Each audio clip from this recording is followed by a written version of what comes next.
Hi, I'm Tyler McCormick. I'm a licensed general contractor and a licensed carpenter down here in Nashville, Tennessee. Today I'm going to teach you about drywall repair. As we all know, drywall repairs look easy until we do them for the first time by ourselves and we make a big old lump on the wall and it doesn't look good when we get done with it. And if you miss the basic steps, a small repair can turn into lumpy patch, cracked mud, wasted paint, job you end up redoing from scratch. So in this video, I'll show you how to repair drywall step by step, from repairing the damage to applying mud to sanding it smooth so the final result blends in properly. By the end of this, you'll know how to fix drywall damage without overcomplicating it, avoid the beginner mistakes that makes patches obvious, and to get your wall ready to paint with confidence. So today, for these drywall patches, I'm going to show you a small patch and a big patch. Show you the materials for these. This is a jab saw. So it's a drywall saw, jab saw, whatever. 6-inch putty knife or drywall knife. These are great for small patches at least. So this is a all-purpose joint compound. It's not the dustless. If you get the white and blue instead of white and green, that is like a dust-controlled one. Not as dusty when you go sand it down. There's also a spackle. A lot of you guys probably are familiar with spackle. Spackle goes on pink. When it dries, it turns white. Another thing, pencil. You can do it this way. Get you a piece of drywall, basically measure, trace it out, and then cut it. I usually do a knife. It's not a fixed blade. I usually always use a fixed blade, but today I'm not using one because more likely you guys aren't going to have a fixed blade knife. So you guys probably all have something like this. Tape measure. So pencil knife, 6-inch blade, impact gun, number 2 Phillips tip, and just a regular square with tape. So tape will go around the perimeter of your patch so your patch doesn't crack over time. And then you'll also have couple blocks for screwing to. 1.25 drywall screws. These are coarse thread. You can use 1.5 inch. Doesn't really matter too much. Like I said, make sure it's coarse thread though. If you get fine thread, it's going in the wood. It's not as easy. Fine thread is commercial. That is when you go into metal studs. Coarse thread is more of residential. And last thing we got is 1/2 inch drywall. Residential, 1/2 inch. Commercial, you're always doing 5/8. If you need to get drywall, you don't have to get a big old sheet of it. If you want to, you can. Lowe's, Menards, Home Depot, all got drywall sections you can use the patch stuff with. And it's, not as big and bulky as trying to get a whole sheet for your house.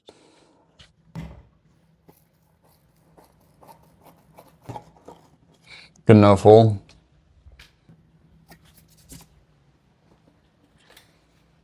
Okay. So, see all this stuff? Get that out of there. Scrape that off. Make sure you get a 6-inch putty knife. And then, since you got a hole, you need an indention, because if it's sticking out, you're never going to be able to get it right.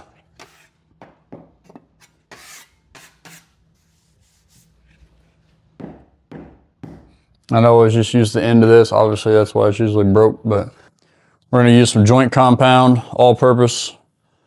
You can go get the pink spackle. That's fine too. I'm sure you guys get that stuff. A lot of homeowners get that kind of stuff. So it doesn't matter. It goes on pink and it dries white.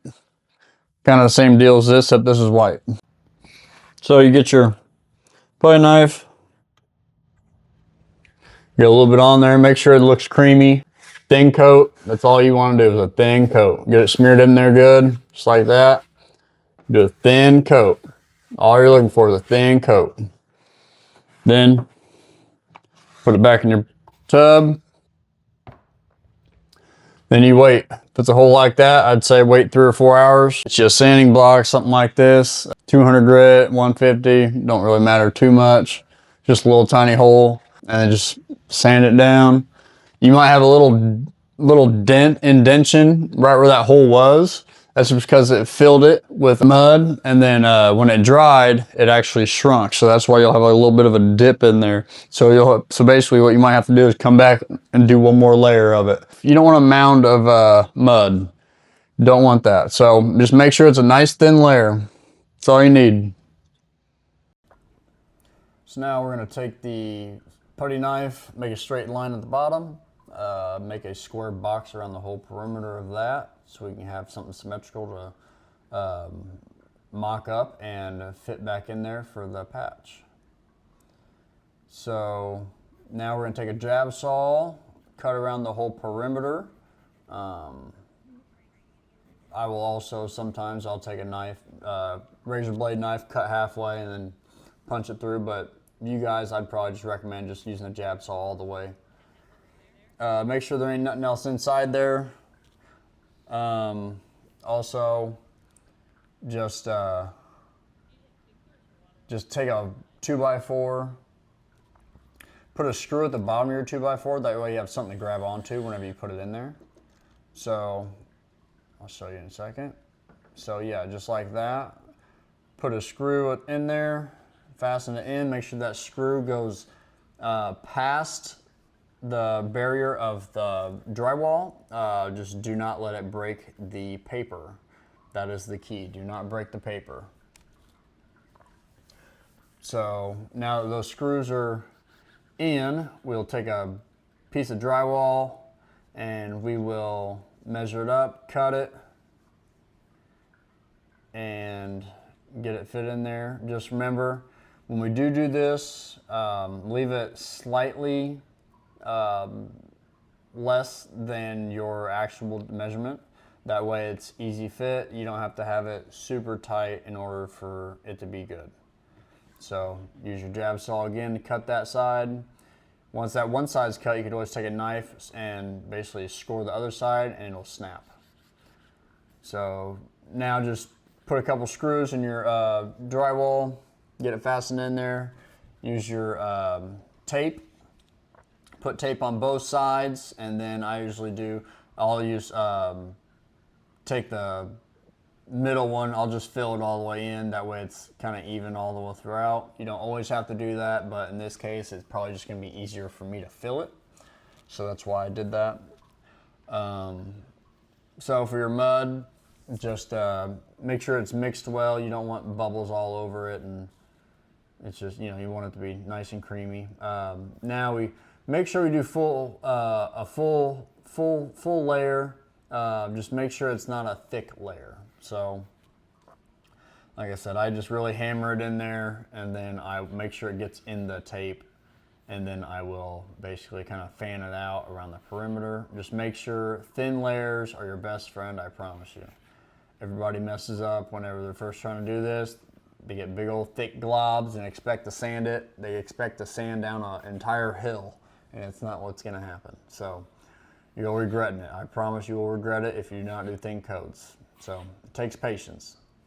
So usually 3 coats, you'll be good. So this is first coat. Take it, sand down the perimeter of what you did, and then the center sunk a little bit.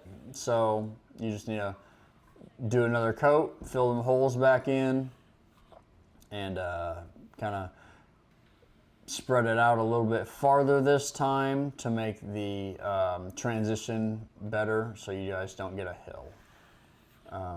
Like I said, thin coat is your best friend. So thin coat will always be your best friend in this situation.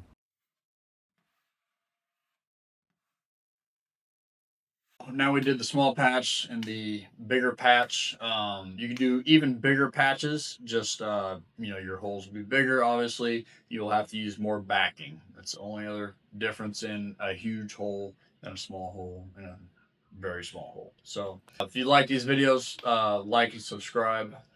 I'll be here all week. Just kidding. If you guys like the content, let me know. Let me know how I did. If you got any questions, let me know in the comments what kind of questions you do have. Like I said, I try to make it as simple as I can for you guys because the simpler, the better.